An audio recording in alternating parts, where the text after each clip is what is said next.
Nelson Mandela, A Long Walk to Freedom। 10 मई को bright और clear सुबह हुई थी। कुछ दिन पहले एक बहुत ही लीजेंड सा इवेंट हुआ था जिसमें कि मेरे सराउंड बहुत सारे डिग्निटीज और वर्ल्ड लीडर्स घिरे हुए थे। बिफोर इनॉग्रेशन इतनी बड़ी थी कि मैंने ऐसा सोचा भी नहीं था। ऐसा पहले कभी साउथ अफ्रीकन सॉइल पे कभी हुआ ही नहीं था। ये सेरेमनी एक बहुत ही सुंदर सैंडस्टोन एम्फीथिएटर, वहाँ पे लोगों की रेनबो गैदरिंग हुई थी जहाँ पर डिफरेंट कलर्स और नेशंस के लोग साउथ अफ्रीका में पहली बार आए थे। उसको डेमोक्रेटिक और नॉन रेशियल गर्ल। उस दिन लवली ऑटम का दिन था। मैं अपनी डॉटर सिनाने को भी उस इवेंट के लिए ले गया था। पोडियम पर मिस्टर क्लर्क, जिन्होंने प्लेज लिया पहले सबसे, जो कि सेकंड डिप्टी प्रेसिडेंट थे। फिर थाबू एम्बेकी आए, उन्होंने प्लेज लिया, जो कि फर्स्ट डिप्टी प्रेसिडेंट थे। जब मेरी टर्न थी तो मैंने प्लेज लिया और मैंने कॉन्स्टिट्यूशन को लिया और मैंने सभी गेस्ट को देखते हुए मैं अपनी स्पीच बोलना शुरू किया। कुछ देर बाद मैंने अपने आँखों को ऊपर करके आसमान की ओर देखा तो मैंने देखा कि साउथ अफ्रीकन जेट्स, हेलीकॉप्टर और ट्रूप जो है एक बहुत ही अच्छा यूनियन फॉर्मेशन कर रहे थे और हर एक चीज़ पिन टू पिन थी, पिन पॉइंट थी, कोई भी गड़बड़ी नहीं थी। सारे जनरल्स, पुलिस, डिफेंस फोर्स मुझे सल्यूट कर रहे थे और अपनी लॉयल्टी के प्रति प्लेज ले रहे थे। ये लोग वही लोग हैं जो लोग कुछ साल पहले मुझे अरेस्ट किया था और अब वही लोग मुझे सल्यूट कर रहे हैं। फाइनली जब मैंने आसमान की ओर देखा तो कलरफुल स्मोक्स आसमान में चारों तरफ थे, जो कि कलर थे ब्लैक, रेड, ग्रीन, ब्लू और गोल्ड, जो कि साउथ अफ्रीकन फ्लैग को दर्शा रहे थे। इनॉग्रेशन के दिन 2 नेशनल एंथम्स गाए गए थे। फॉर वाइट्स के लिए एनकोसी सिकिल आई अफ्रीका और ब्लैक्स के लिए डाई स्टेम नेशनल एंथम गाया गया था।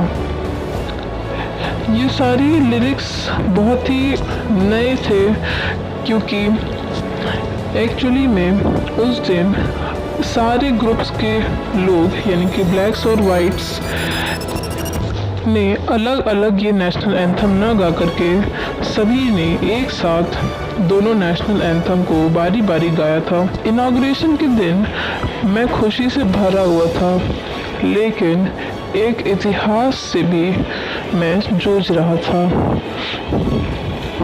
पहले के दशक 20वीं सेंचुरी में कुछ साल पहले एंग्लो बोर वॉर हुआ था और ये मेरे जन्म के पहले हुआ था। जो वाइट्स थे साउथ अफ्रीका के, उन्होंने पैचअप कर लिया था अपनी डिफरेंसेस को और रेशियल डोमिनेशन शुरू कर दिया डार्क्स के अगेंस्ट में, उनके खुद की ज़मीन पर यानी कि साउथ अफ्रीकन के सॉइल पर। ये स्ट्रक्चर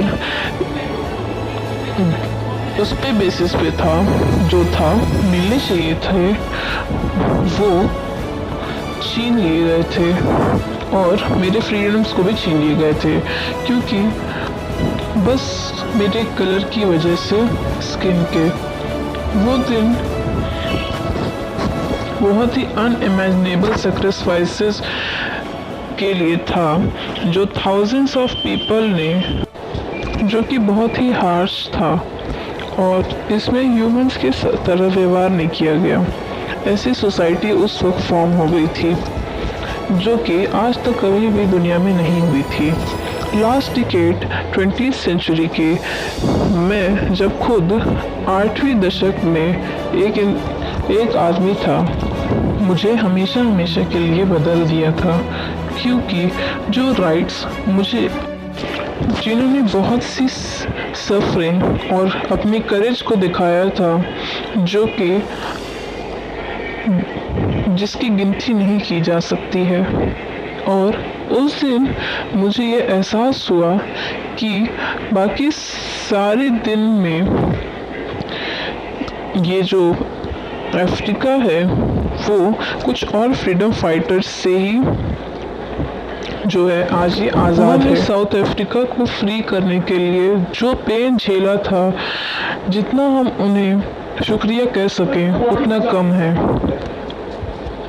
अपार्थाइड जो है बहुत ही डीप और बहुत ही दर्दनाक सिस्टम था पूरे मेरे कंट्री और मेरे पीपल। यहाँ पे मेरे पीपल एक्चुअली में ब्लैक्स कम्युनिटी के लिए यूज़ किया गया। बहुत सारे दशक के टॉर्चर के बाद, कुछ दशक बाद बहुत से फ्रीडम फाइटर्स अपनी हिम्मत दिखा करके उन्होंने देश को आज़ाद करवाया, जो कि थे Yusuf Dadoo, Oliver Tambo, Walter Sisulu, chief Luthuli, Bram Fischer और रॉबर्ट सुर्चे। मेरी कंट्री साउथ अफ्रीका भले ही रिच इन मिनरल्स है और जेम्स है उनकी सॉइल में अंदर, लेकिन मेरे पीपल्स के पास उससे ज़्यादा ही ग्रेटेस्ट वेल्थ है, बहुत ही फाइनर है और बहुत ही सच्चे हैं उन प्योर डायमंड्स से। ये स्ट्रगल हमें ये दिखाता है, मेरी लैंग्वेज में स्ट्रगल का मतलब होता है करेज। फिर से मैन और वुमेन ने अपनी लाइफ्स को खो दिया था, बहुत से अटैक्स और टॉर्चर्स को किया था, बिना किसी स्ट्रेंथ को दिखाए और बिना किसी रेजिलियंस को दिखाए, जो कि हमें उनकी इमेजिनेशन को डिवाइस कर सके। मैंने करेज का मतलब ये नहीं सीखा कि अपने डर के ऊपर जीत करना, डर को ख़त्म कर देना, बल्कि उस डर के ऊपर जीतना। वो एक बहादुर इंसान नहीं है जो डरता नहीं है, पर वो इंसान ही बहादुर हो सकता है जो अपने डर के ऊपर ही जीत कर दिखाए। यहाँ पे कोई भी ऐसा इंसान नहीं है जो किसी और को हेट करे, क्योंकि हम जन्म से ही हम किसी को नहीं जानते हैं कि वो कैसे बैकग्राउंड का है, क्या करता है, कैसे करता है, बल्कि हेट करना तो हमें लोग सिखाते हैं, लविंग करना हम खुद जानते हैं। जिस तरह से अगर हम किसी को पीसफुली यानी कि लविंग करना अगर आपस में हम सिखा सकते हैं, तो यानी कि हम हेट करना भी सिखा सकते हैं। जिस वजह से ये अपार्थाइड सिस्टम आया था। फ्रीडम का मतलब जब मैं जन्म हुआ था मेरा, तो मुझे कैसे पता होगा, लेकिन जब मैं यंग हुआ मेरी सारी फ्रीडम तो ऑलरेडी ले ली गई थी, इसलिए मैं फ्रीडम के लिए बहुत ही परेशान था। क्योंकि अगर मैं एक स्टूडेंट होता तो मुझे फ्रीडम अपने लिए खुद के लिए चाहिए होती कि मैं फ्रीली कोई भी बुक पढ़ सकूं और किसी के भी साथ मैं जो भी फ्रीडम्स के ऑब्स्ट्रक्शंस थे वो मेरे लोगों में बंधे हुए थे, और जो चेन्स फ्रीडम के मेरे लिए लगे हुए थे वो मेरे पीपल्स के लिए भी लगे हुए थे। जो रंग हमें यानी कि हमारे ब्लैक कम्युनिटी को मिला है, उसके लिए क्या हमें पनिश और आइसोलेट किया जाएगा? एक ऐसा देश जो कि साउथ अफ्रीका, उसमें ये सारी ऑब्लिगेशंस को हम पूरा नहीं कर पा रहे थे, क्योंकि कलर की डिस्क्रिमिनेशन की वजह से।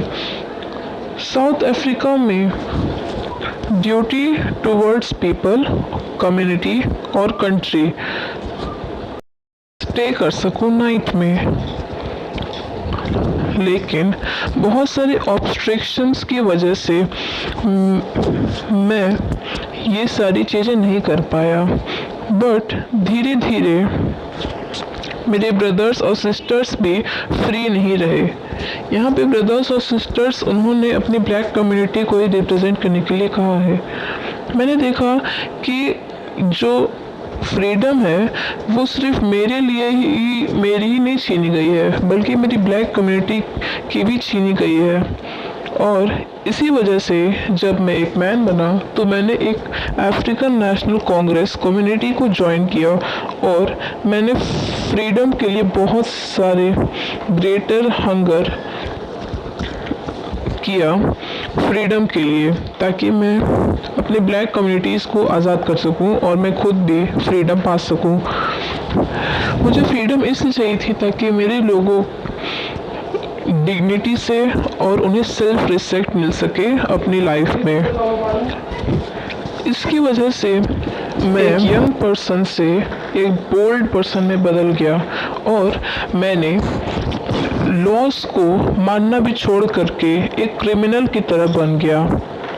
एक इंसान के अंदर एक अच्छाई एक फ्लेम की तरह होती है जो छुपी तो रहती है लेकिन कभी भी ख़त्म नहीं हो सकती है। मेरी ज़िंदगी में 2 ड्यूटीज़ थी, ड्यूटीज़ टू हिज फैमिली और duties for parents and childrens, और उसके पास एक और ड्यूटी भी थी कम्युनिटी की। लेकिन मैंने उन्हीं लोगों में से कोई एक ह्यूमैनिटी की एक किरण देखी जब मैं जेल में बंद था 28 सालों के लिए। वहाँ पे मैंने एक गार्ड को देखा जिसमें मुझे ह्यूमैनिटी की एक झलक दिखाई दी, जो कि वाइट सोच का है। तो इस तरह से देखा जाए तो ऑपरेसर अगर किसी को ऑपरेस कर रहा है तो वो किसी और की ह्यूमैनिटी को ही बस छीन रहा है, जिससे उसे जो ऑपरेसर दूसरे इंसान को ऑपरेस कर रहा है सिर्फ कलर के बेसिस पे, वो बहुत ही छोटी सोच का